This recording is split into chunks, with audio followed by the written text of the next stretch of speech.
Welcome back to McNulty's Wild and Woolly Book Corral, filled with pipe smoke today. See if I can keep this lit while I blabber on. This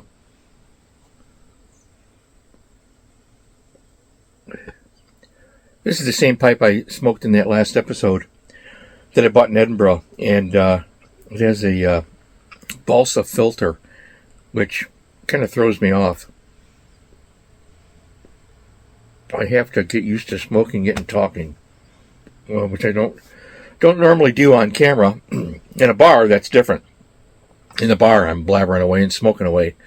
So today we're talking about some nonfiction, and I'm not gonna do an in-depth review. I thought that I would do more of a book recommendation, give you some ideas on the things I enjoyed about these 3 nonfiction books. It is November. Halloween is over. Christmas is approaching. And one of the things that you see, I'm sitting in this chair. Most of you remember I injured my back last March. I fell off a ladder, busted the tailbone and some lumbars, and I had a long recovery through most of the summer, and then I went to Scotland. And that worked out pretty well, because I can think of no better place to recover than the cabin, in the North Woods. And so I did that and smoked my pipe, the other one over there. I only have like 5 pipes. I wish I had my uncle's pipe. Anyway, I got a lot of reading done this year. When you're injured and you're in a chair, you get to do that. That's why I'm in this chair, by the way. I replaced my wood chair with this because there are always ramifications. There will be lifelong ramifications of the fall that injured me, and that's fine. I'm not going to worry about it. I'm going to just react and do what I can. So this is quite comfortable sitting here. All right, first up, so we're going to talk about Dungeon, Fire, and Sword by John J. Robinson. Here, and massive book. All right, so this is about the Knights Templar and the Crusades. Specifically the Crusades. It doesn't cover the other aspects of the Knights Templar. This book first appeared in 1991. It is one of 3 books that John J. Robinson wrote. And if you're interested in history, as I am, this is superb. It is... it starts in 1052, and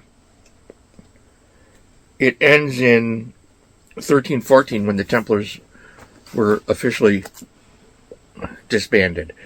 And this book is amazing. It covers all of the protagonists and antagonists, if you wish to look at it that way, the Arabs and the English and the French. He doesn't just focus on the English.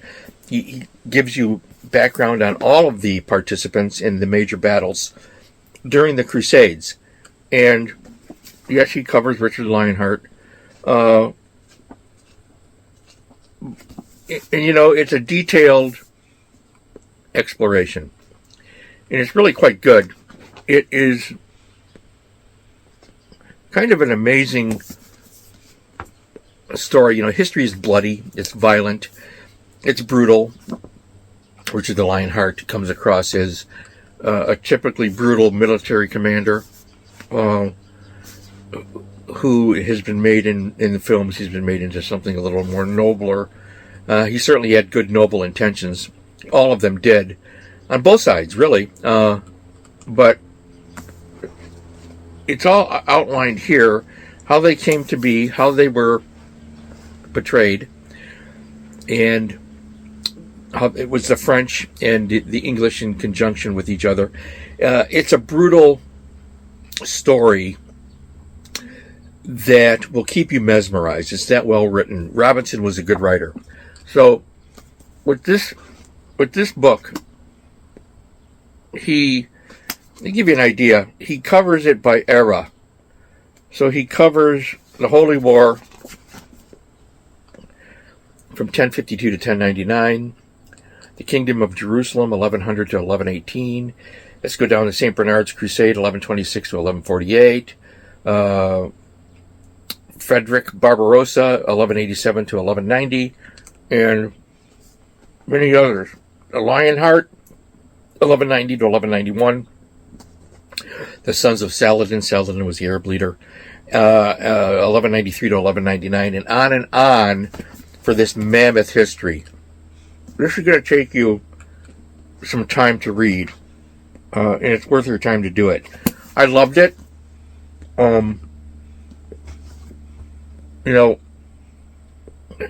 This book led him to write, this was his second book. He was researching this, and he ended up writing his first book. And his first book, which called Born in Blood, The Lost Secrets of Freemasonry. This is a notable book for those of you interested in Freemasonry. This is the book where he puts forth his thesis.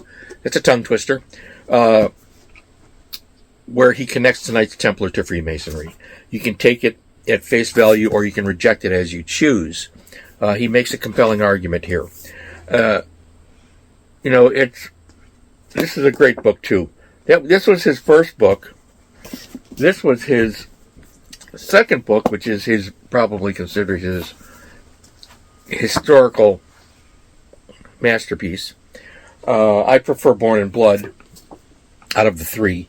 His third book was called The Pilgrim's Path, which is Freemasonry and the Religious Right, where he, I'll just read the flyleaf. He makes an eloquent plea for an end to the kind of hatred that was promoted by Pat Robertson and Jerry Falwell in their lies that they promoted about Freemasonry. Full disclosure, I'm a Freemason, so I'm partial to Robinson. He became a Freemason after publishing his last book. I believe he was in his late 60s or early 70s when he did that, and he had a lot to say about being honest and truthful in reviewing history. I find him to be an interesting writer. The three books are worth your time, but today I'm promoting Dungeon, Fire, and Sword for those of you interested in the Crusades. And the Knights Templar, really well done book. So we have Robinson out there, and it's interesting to me how meticulous he is in describing the personalities of the people involved in the Crusades. Some of it's supposition, but a lot of it is based upon the existing documents that we have. So we know what they were feeling, we know what they were intending in their actions. It's a interesting story. Of course, it has a sad ending to it for those of you that are familiar with the Knights Templar. And let me just get some puffs here. Take a little swig. As usual, I lit my pipe before turning on the camera because I wanted to get a good head going on this, a good burn, and it's a good pipe. And I'm smoking, the usual. So Robinson leads us to the next book, nonfiction, which is Bannockburn by Alistair Moffat. Alistair Moffat is still very much alive. He is a preeminent Scottish historian. I have many of his books in my collection. He has new books coming out all the time. He is a wonder to read, a wonderful prose stylist and excellent researcher. Alistair Moffat. Add him to your names, to the names of the authors that you would like to read. All right, so Bannockburn. I chose this. I've read this once completely, and I've gone through sections of it again. I'm a Alistair Moffat fan, and the battle in 1314 follows this because it follows the disbanding and elimination of the Knights Templar. There is a rumor that has persisted for ever since then that there were Knights Templar at the Battle of Bannockburn. There were not. There was not a concentrated force of Knights Templar at the Battle of Bannockburn. That is a myth. Intriguing though it may be, it's still a myth. Moffat does not go into that here. This is a straightforward account of the battle, not very long, well-researched narrative style. One of the key elements I remember picking up in here was, you're going to get halfway through it before the famous Robert the Bruce, King of the Scots, before he battles Sir Henry de Bohun and kills him in hand-to-hand combat. And that is a well-defined moment in this book. And it's a well-defined moment in any history of Bannockburn that you're going to read. Now, the Battle of Bannockburn took place in Scotland, just south of Stirling Castle. I didn't walk the battlefield. I did walk the Culloden battlefield in 2019. That's a separate battle, much later. And I've walked the Shiloh battlefield and so forth. I'm into history, So, from Stirling Castle, you can see a little bit, looking south, kind of south, of that green area, that flat plain. And it was kind of a rolling landscape. Nothing is completely flat. The Battle of Bannockburn was won by Robert the Bruce, the King of the Scots. There's a really good movie with Chris Pine out there about that, by the way. I enjoyed it. And, they were outnumbered and they won anyway. And that's because of the English couldn't agree and they were uncertain in what they were doing. Textbook example of preparation or lack of preparation will doom you. And that's exactly what happened. And King Edward II was sent running on his merry way at Bannockburn, thanks to the tenacity of the Scottish army. Marvelous, marvelous tale. Obviously, I'm interested in Scottish history. I'm Scots-Irish, with English as well. When you're looking at your genealogy, you need to be aware of what your family histories are. So, I've delved deep into these topics and enjoyed it immensely. I've enjoyed going to these locations and digging into history, as is probably evident to those of you who have been watching this channel. All right, one more book to talk about. This is just recommendations. Then we have Richard Holmes' Wellington, The Iron Duke. What a book this is. This is my favorite of the three, really. I like all three. I'm recommending them, but this is different now. We're talking about the Napoleonic Wars. Waterloo happened in 1815, much later, and it's as usual. I'm going to smoke this to the bitter end, right? And Wellington. All right, so for Wellington, people talk about Napoleon all the time. They love Napoleon. I don't get it. I don't like Napoleon. He does not interest me at all. He was a stumpy little autocrat. And yes, he might have had some good ideas that benefited the French people, but at the end of the day, he was a tyrant. So I never really understood the ongoing fascination that humanity has with tyrants. Wellington is the man that beat him. And this is a comprehensive biography of Wellington's life, and it's well worth your time. He was a typical military leader. He could be rough around the edges, a bit of a hard ass. His favorite, the favorite line that people like to quote, it was where he refers to the troops as the scum of the earth. And yet he was a man that would weep at the sight of the slain soldiers on the battlefield. Very complex character, aren't we all, really?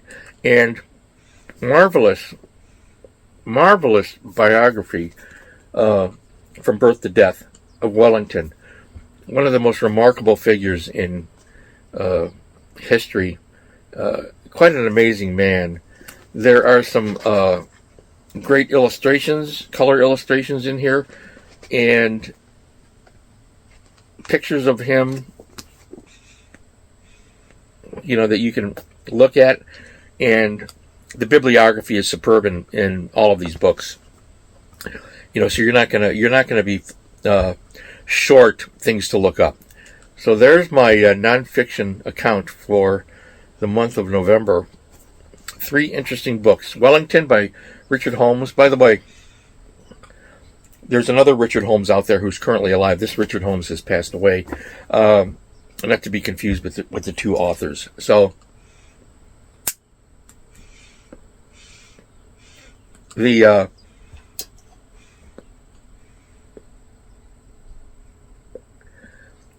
nothing like that nice smoke on a sunny day. I can look out my window from here and I can see the sun on the trees in the back. 3 nonfiction books. Wellington by Richard Holmes, Bannockburn by the great Alistair Moffat, and Dungeon, Fire, and Sword by John J. Robinson. Very comprehensive. These are 3 superb books for you to dig into if you're into nonfiction. And I'm going to finish this pipe. It's almost out. I always seem to plan it right when I get my wind up. I burn the pipe down. It's a good day out there, so I'm going to go for a walk, then I'm going to come back. I got a lot of reading done since I injured myself, and I ended up in chairs like this. So I have a lot to cover in the future. We'll see how I get to them. For those of you that enjoy nonfiction, I hope that you get to these books. And if you've read these books, or if you'd like to comment, let me know. I don't, most of my viewers seem to be interested in the pulp stuff and the comic books, which is fine. I'm not short anything here, and it's get a good last bit here. My Uncle Bob, speaking of memories, he used to smoke about 4 pipes a day. That probably wasn't good for him. I don't do that many. I've done 2, but rarely do I do that. I'm not a heavy pipe smoker compared to some of the great guys out there that are smoking pipes and able to chat while they smoke. I can't do that, can I? I already burned it down. Anyways, if any of you have read these books and you're interested in these histories or have a comment to make about your reading of them, let me know in the comments below. In the meantime, my friends, please stay well, stay happy, feed your beautiful minds, read a book.